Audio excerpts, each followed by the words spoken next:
ഇതൊരു ബാത്റൂമാണ്. ബാത്റൂമിൻ്റെ അകത്ത് ഈ കാണുന്നിടത്ത് ഒരു റെഡ്യൂസർ കിടക്കുന്ന ഭാഗമുണ്ടല്ലോ, ഇവിടെ ഒരു ടാപ്പ് പോയിൻ്റാണ്. ഇവിടുത്തെ ആ റെഡ്യൂസർ പൊട്ടിയതാണ്. പഴയ മോഡൽ GA ആണ് ഇതിൻ്റെ അകത്ത് കിടക്കുന്നത്. അത് അവിടെ നിന്നൊരു പൊട്ടിയതുകൊണ്ടാണ് അത് മൊത്തം ലീക്ക് വന്നത്. അങ്ങനെ നമ്മൾ അത്രയും ടൈൽ ഭാഗം അടിച്ചിളക്കി നോക്കിയാണ് ഈ ഭാഗത്തോട് പൊട്ടലാണ്.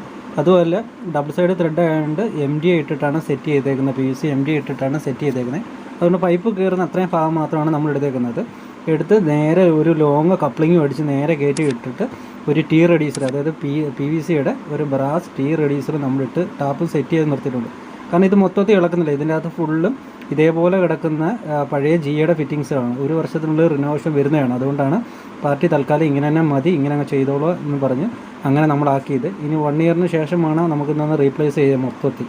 അങ്ങനെ നമ്മൾ നല്ല സിമെൻറ്റ് വെച്ച് നല്ല ചാന്ത് കൊണ്ട് നല്ല രീതിയിൽ അടച്ച് സെറ്റാക്കി കൊടുത്തിട്ടുണ്ട്. ലീക്കേജ് നോക്കി നമ്മൾ 2 മണിക്കൂറോളം ടെസ്റ്റ് ചെയ്തതിന് ശേഷമാണ് ചാന്ത് വെച്ച് ഫില്ലപ്പ് ചെയ്ത് കൊടുത്തത്. ഇതേപോലെ വരുന്ന